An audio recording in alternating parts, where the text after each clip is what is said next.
Hello, and this is a video where I respond to someone on Player Essence who asked me why I really am less than enthused about PlayStation's upcoming games for 2014.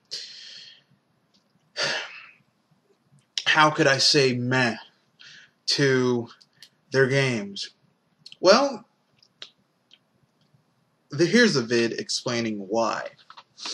It's very simple. Now, before I get started, you have to understand three things about me and video games. Now, next gen to me means that you're changing up how I play games. It's the sole purpose, okay? The perfect example would be Sony the original PlayStation enabled bigger games and with movies inside, FMVs, full motion video. PlayStation 2 wasn't really an upgrade, it was just bigger games. Okay? PlayStation 3, bigger games. They haven't had anything revolutionary for now three console generations. Okay? Now, same thing with Microsoft. The big thing they added was online multiplayer. Nothing has really changed except the games have gotten bigger and prettier. Big deal. Now, why do I use this standard? Because as a primary Nintendo console gamer, I've always seen that. Okay? Super Mario 64 introduced the proper way to have a 3D platformer. Okay? So first of all, a new system has to have games that make you want it. These games have to introduce new ways to game. Okay?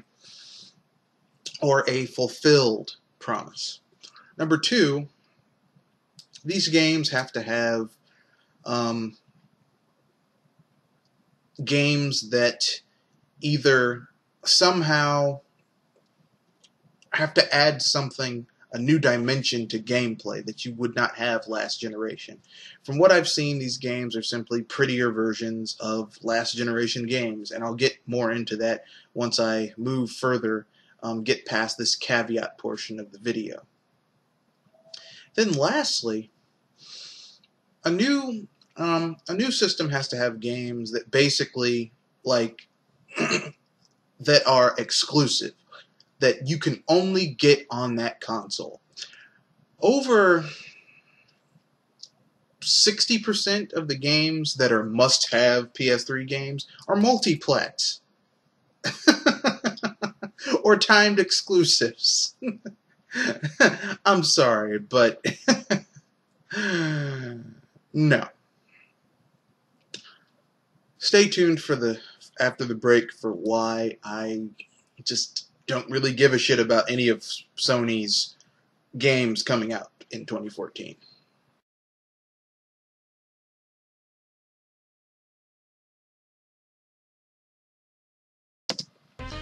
Okay, now let's get down to the nitty-gritty. I wrote down notes just talking about every game because it was easier. So let's start with number one. These are 2014 PS3 games that I just don't really give a shit about, and I'll tell you why. Elder Scrolls Online. Now let's parse this down, okay? This is a Bethesda game. A massive Bethesda game, okay? All of Bethesda's games suffer from the same thing, from the same problems. They're so large that they have major bugs and glitches, okay? Morrowind had it. Oblivion had it. Skyrim had it. Fallout 3 had it. Fallout New Vegas had it. The upcoming Fallout 4 will probably have it. Now, these games were not MMOs, which by necessity have to be even bigger than a single-player game because you have different characters, character-specific quests, race-specific quests, area-specific quests, events, new things are constantly being added to MMOs and taken away. Do you honestly think this game is going to run well for the first 2 or 3 years? Seriously? A Bethesda game? Yeah, I don't know what you're smoking, but it's got to be good. Second, PlanetSide 2. It's an online shooter. Didn't like the first PlanetSide. Probably not gonna like the second one because it's prettier graphics, the same shit. Maybe some minute differences, maybe some new weapons added, some new classes. It's an online shooter. A multiplayer online shooter. Big deal. Drive Club. It's a racing game with great graphics and social aspects. Because, you know, we all play games, we all play racing games, not to drive really pretty cars very fast, but to send little messages to our friends and take videos and post them on YouTube. Said no gamer ever. Okay. The reboot of Thief. Now, normally I would be excited about this except for one small fact. This game has been in development hell for almost as long as Duke Nukem Forever. And we all know how that turned out. Infamous Second Son. Really? Did anyone see the demo for that game? It's infamous, except they've swapped out Cole McGrath, who had electricity powers, to some asshole with fire. Same weird ass gliding, same weird ass teleporting. I mean, is there anything new coming out of that studio? Apparently not. Metal Gear Solid 5. Which, because Hideo Kojima pretty much knows that these two systems, this system is going to be this game is going to be a make or break for Hideo Kojima and Konami. It looks to be extremely expensive to develop, and it's going to have to sell gangbusters. But the install base isn't there yet. So they basically have divided it into two games. A smaller version that they're going to release first to kind of fund the rest of the development of the bigger version. Yeah. Anytime a developer is doing this to a game, I get afraid. I get very, very afraid. Okay? It's like someone going on a field trip and them saying, oh, we don't have enough money for the whole field trip, so what we're going to do is we're going to go there halfway and then come back, and that'll be the first half of the field trip. And then later on in the year, we'll take the second half of the field trip. See how much sense that doesn't make? Watch Dogs. Well, this game is going to be on everything. I believe if Ubisoft could get it on the SNES, they'd do that too. And from what I've seen of it, it's using the Assassin's Creed engine. And if this game is anything like Assassin's Creed, forget fighting crime and hacking cameras and cars and people's bank accounts. You'll be fighting boredom after about 30 minutes of playing this game. Or at least, if you're like me, you'll be fighting boredom. Okay. Destiny. I was excited for Destiny, I'll admit it, until I found out something that absolutely pissed me off. It's an always online game, which means in order for you to play it, you have to be online all the time. Oh God, my head hurts when I say that. No. No. No. I thought this game was going to be Borderlands, only with better graphics and better balancing and more use of classes. Because once you get down to Borderlands, aside from each character's special abilities, it's all basically the same fucking game for every character. But this game,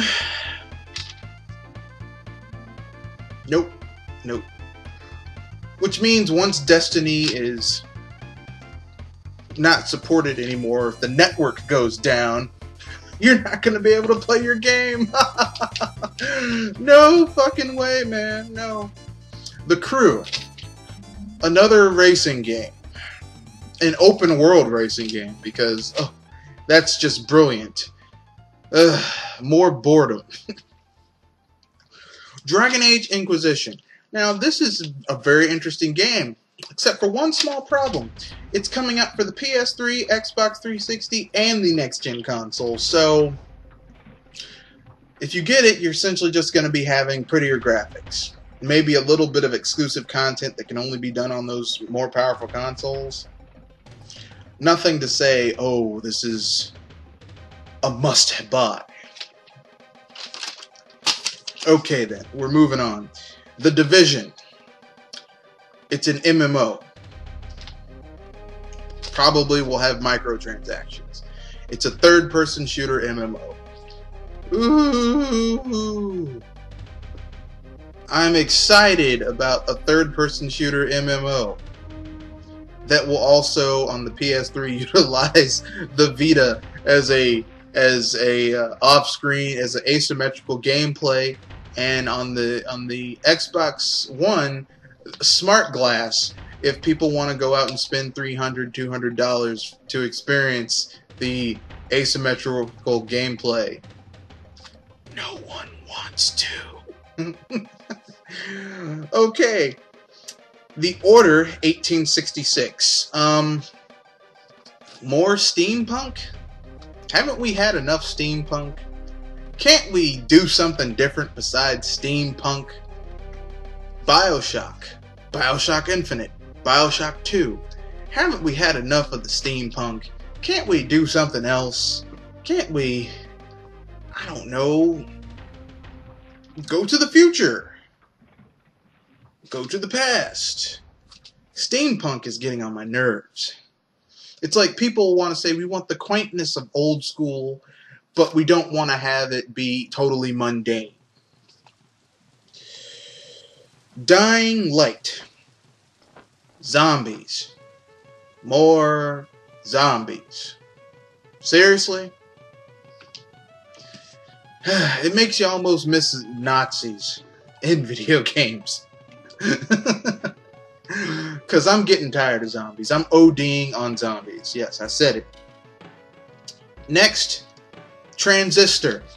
I would be excited for this game if it wasn't coming out on Steam at the same time, and probably a few weeks to a month after it releases, it'll probably be reduced by half, or 25, 35, heck, maybe even 50%, and I can get it cheap on Steam. Yeah, why should I get a PS4 for this? Hotline Miami 2, same thing as the first one. The Witness. It's probably going to be out on PC. Why should I get a PS4 for this game? The Witcher 3 probably will be out on PC. Why should I get a PS4 for this game? Deep Down. Sounds like a good game, except it's an always online game. It has to be always online. Now, Capcom is in dire financial straits, which means that if this game doesn't sell well, or if the microtransactions aren't utilized enough, Capcom will pull the plug on the server powering this thing. And then you can't play it anymore. You spent $60 on a game you can't play. No, no. I'm not that stupid. Okay, Final Fantasy 15. This game has been in development hell. And not only that, it's another in a line of Final Fantasies that have been less than stellar, less than nominal, less than mediocre. The only adjective I could use to describe Final Fantasy as of late is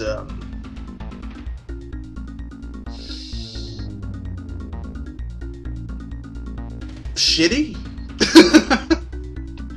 They're very pretty games, but if the only thing you're focusing on when making an RPG is how pretty you can make it, and not storyline, character development, exploration, puzzle solving, you've just made the prettiest turd on the planet. Final Fantasy 13, a pretty turd. Doesn't change the fact it's a turd, though. And finally, Uncharted. Another Uncharted. Nathan Drake shooting tons of enemies, a little bit of light puzzle solving, and, really? I'll tell you the truth, I'd rather have another Ratchet & Clank. A full-scale $60 Ratchet & Clank. I'm talking deep, deep, deep into it. Or, no, Naughty Dog isn't Ratchet & Clank. Naughty Dog is, Jak and Daxter. I'd rather have another Jak and Daxter. Sorry, Nathan Drake. I'm tired of Nathan Drake. So, in conclusion, none of these games really excite me or make me want to go buy a PS4. Most of these are multi-plats and will be on PC, Xbox One, and PS4.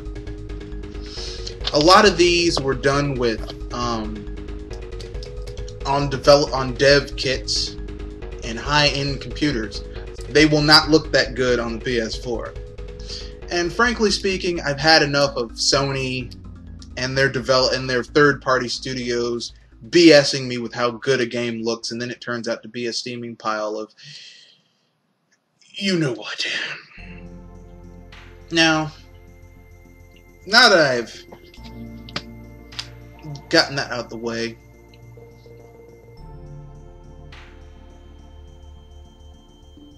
it's time to have the disclaimer at the very end of this. These are my opinions. You do not have to agree with me. This is just how I feel as a gamer. I've been gaming since I was 4 years old, so that's almost 25 years of gaming. Almost a quarter of a century. So I pretty much know good games from bad games. I'm very good at telling shitty games from bad games, mostly because I've been burned before. I mean, I owned, I still own Shaq Fu and Lester the Unlikely. I almost played Superman 64. I've played Aquaman. I've played some terrible games. I remember before when gaming magazines would lie in order to get people to buy certain games, and you'd buy it and it would be a steaming pile of poop, and you couldn't tell your parents you didn't want it because they spent good money for it, so you had to play it. I know shitty games and games that I want from games that are hyped up to make people want to buy them. And my games that are hyped up just to make people want to buy them, senses were tingling when I saw this advertisement. So, in conclusion, how do I feel about Sony's game lineup for 2014? Meh.